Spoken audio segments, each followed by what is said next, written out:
This is the second part of our Noah Kagan interview. And if you don't know already, Noah Kagan is a super successful entrepreneur running an 8-figure business, building a huge personal brand, and he's achieved a lot of other amazing goals throughout his career and life. And in this video, we break it down point by point on how to set goals and how to achieve goals. It's an amazing video. He gives you some amazing gold, so I hope you enjoy.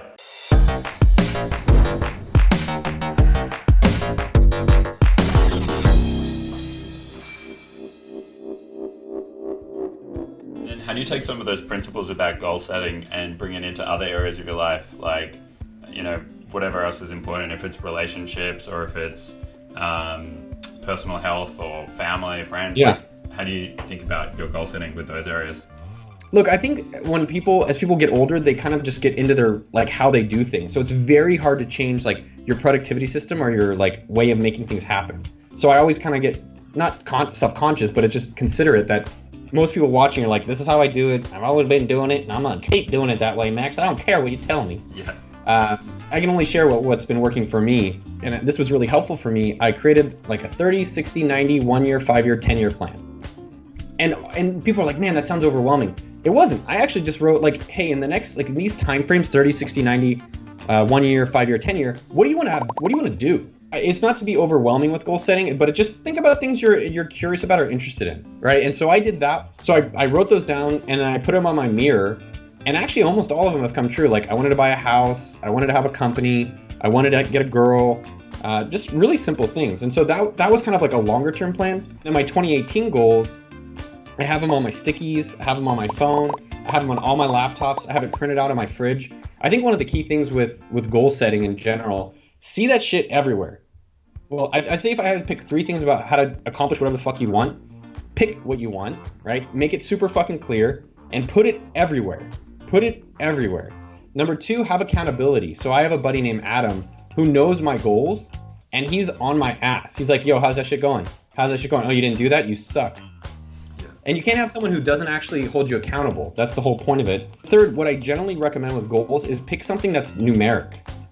Because a lot of times when goals, you're like, hey, I want to have more money, or I want to have a better relationship, or I want to do like generic things, you're not going to get specific results. And so that's it. Pick specific things, put them fucking everywhere, and have someone to hold you accountable. Every Sunday, I basically look at my main goals from the year and then work on my weekly goals. Be like, all right, this week, what do I want to do? And then I put it in my calendar. So like, when am I going to the gym? When am I going to do my work stuff? When am I going to do my personal stuff? Awesome. I love it. It's actually quite similar to me. I know that growing your YouTube channel is one of your goals. I know you spoke about it on your podcast a little bit. Yeah. Yeah, I'm just curious to know, specific with this goal, how are you approaching it? Yeah, so for the YouTube goal, one thing that I've heard a lot of people will say is like, well, I don't know how to pick my goal to begin with. So I can, and basically what I did was, all right, I'm at, let's say 30,125. I'm just, you know, and people are like, I guess I'm around. Anyway, say you're at that goal, you can project, like go on socialblade.com or whatever and be like, all right, I get 30 subs a day. 30 subs times 365 is 10,950. Plus my 30,000 means I'll be at 41,000 at the end of the year no matter what. Like if I don't do shit, like if I just like put out a video whenever, I'll probably be at 41,000. So I want to pick goals that's a goal. It's not a goal if you're going to do it anyways. So I picked my goal of 50,000 because I don't sell products. I'm not a consultant. To me, it's just a hobby. And I think that's a very important distinction. If you have something that you're a professional in, then you should pick something that's aggressive and go hard. Because there's going to be someone else who will take it more seriously and will take whatever money that they can get from you. So like the sumo businesses like appsumo.com and sumo.com, these I take very seriously, and this is my business. YouTube is my hobby.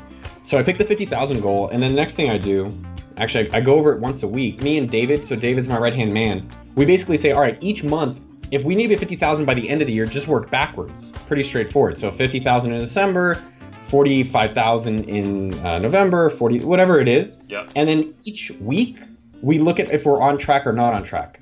And if we're on track, we pretty much don't do much. But if we're off track, it's like, all right, how does the calendar look this month? Are there any other things we can be doing to actually get us back on track?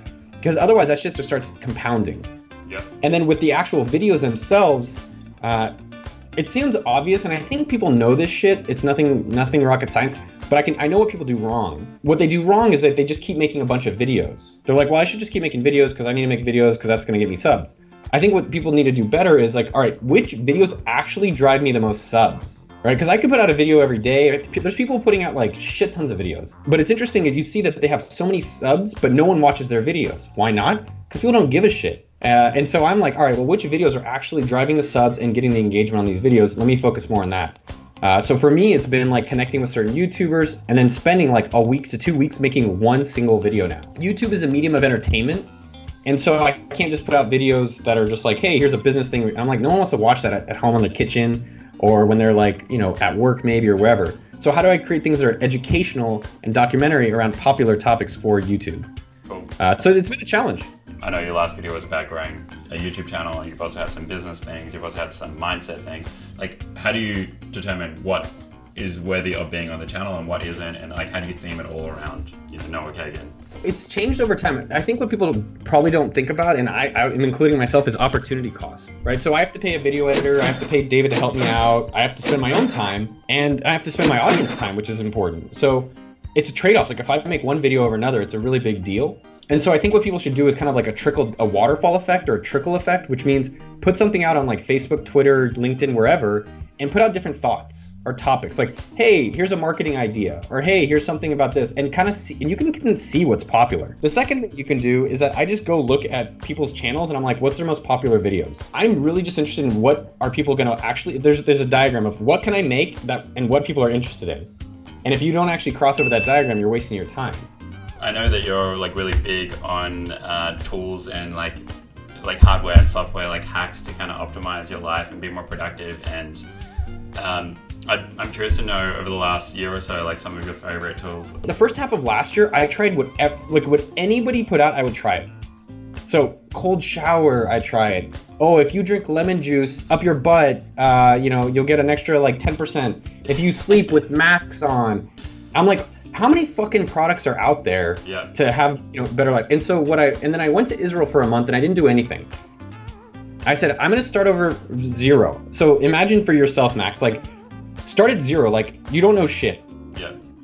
And then you start thinking about, okay, well, what really helps me be productive? And people, I think about it with like, okay, is another to-do app really gonna change the way you do to-dos? If you don't even use any of them? Probably not, very unlikely. So for me, what I've realized is that only thing that people should do is macro optimizations. And I know that's not as interesting because I want some book that's like, oh yeah, if you fucking do this one thing, you get a major change, right? But it's generally not. Those are all micro optimizations. So what people want to do is macro optimization. So what are macro optimizations? I'll tell you what a macro optimization is. Where do you spend 80% of your time and how much have you spent on those things? So your laptop, if you work on a computer, you are doing yourself a disservice. You're wasting your life on a slow laptop. Because if your laptop takes a second to load, or if your laptop takes like a few seconds because you have to change storage. One of my laptops, it was 256 gig and I didn't have enough space. So every time I'd have to delete photos. Yeah. And I know it sounds trivial and you're like, oh, it's kind of stupid, but it was like 5 minutes a day times a whole year. So what is that? 5 times 365, divided by 60. That's 30 hours. I just wasted a whole day and a day and some change. So number one, speed up buy the best laptop possible. Number two, speed up your trackpad. Yep. Number three, learn how to fucking type. If you can't even use your goddamn computer, it doesn't matter what software you're using. So number one, better laptop. Number two, spend as much money as possible on your bed. So wherever you're spending your time, spend money there. Because you sleep 8 hours. It's like the most important thing. Yeah, awesome. And then lastly, probably your phone. Like some of these people I see on like iPhone 3s or Android Pixel regulars, and I'm like, you waiting for that thing to open up times all day, times every day compounds. And so I care less about the next software thing, and I still get excited for productivity tricks and hacks and things like that. But for me, I spend a lot of time learning how to type fast. I spend a lot of money making my bed great. I bicycle a lot, so I spend a lot of money on my bicycle. And then everything else, I'm just kind of like accepting that it's not going to be as optimized as possible. And it's just like really prioritizing what you're saying no to. I don't think people say no enough. Yeah. And that ends up people just doing a lot of different things and doing too much. Someone told me a thing a few days ago, and I like how they framed it. They said he does spring cleaning on his business. So he makes a list of every single thing he does. And you could do this in relationships too. I was thinking about it, like in business, we're so structured with revenue and goals and money. But with our relationships, we're like, I don't know, we're happy and we're going to get better. It's like, oh, why don't we try to have more goals and like organization in our relationships? I think there's actually something valuable there. But in general, it's like, look at your relationships, look at your work, look at your wardrobe. I think wardrobe's a good one. And think about like, what stuff is actually really helping me? What stuff am I really wearing?